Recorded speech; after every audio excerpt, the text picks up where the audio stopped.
ഞാൻ ഇന്ന് സംസാരിക്കാൻ പോകുന്ന സബ്ജക്റ്റ് എന്നുള്ളത് പഞ്ച് ടെസ്റ്റ് എന്നാണ്. നിങ്ങൾ ചില ആൾക്കാർ ആദ്യമായിട്ട് കേൾക്കുന്നതായിരിക്കും എന്താണ് പഞ്ച് ടെസ്റ്റ്.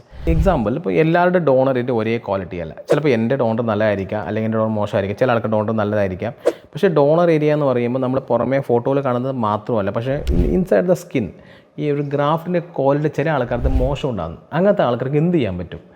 ഒന്നെങ്കിൽ മെഡിസിൻസ് ഉപയോഗിച്ചിട്ട് നമ്മളെ ടോട്ടൽ ഹെഡ് അല്ലെങ്കിൽ ഡോണർ ഏരിയക്ക് ഇമ്പ്രൂവ് ചെയ്യാൻ പറ്റുന്നുണ്ട് ട്രീറ്റ്മെൻറ്റ് ചെയ്തിട്ട്. അല്ല എന്നുണ്ടെങ്കിൽ നിങ്ങൾ ചെയ്യാൻ പറ്റുന്നൊരു കണ്ടീഷൻ ഡോക്ടേഴ്സ്, ഇപ്പോൾ ഞാൻ സർജറി ചെയ്ത് ക്ലിൻലാഡിൻസിട്ട് അവർ ചെയ്യുന്നത് പറഞ്ഞു കഴിഞ്ഞാൽ അവർ ആദ്യം തന്നെ ഇൻഫോർമേഷൻ കൊടുക്കും. പഞ്ച് ടെസ്റ്റ് എന്നൊരു സംഭവം വീക്ക് ഡോണറില്ല അവർക്ക് ചെയ്യാൻ പറ്റും. നിങ്ങൾ സർജറിയിലോട്ട് പോയിട്ട് നിങ്ങളുടെ കുറച്ച് ഗ്രാഫ്റ്റുകൾ എടുക്കും. ഗ്രാഫ്റ്റ് എന്ന് വെച്ചാൽ അറൗണ്ട് 10 to 100 ആണ് മിനിമം എടുക്കുന്നത്. എടുത്ത ശേഷം അതിൽ ഗ്രാഫ്റ്റിൻ്റെ ക്വാളിറ്റി ചെക്ക് ചെയ്ത ശേഷം നല്ല ഡോണറാണ്, ഗ്രാഫ്റ്റ് ഓക്കെ ആണ്, നല്ല ക്വാളിറ്റി ഉണ്ട് എന്നുണ്ടെങ്കിൽ you can proceed the surgery. Otherwise ആ എടുത്ത ഗ്രാഫ്റ്റുകൾ എവിടെയെങ്കിലും കഷണ്ടിയിലെ ക്രൗണിൽ എവിടെയെങ്കിലും പ്ലാന്റ് ചെയ്ത് തരും.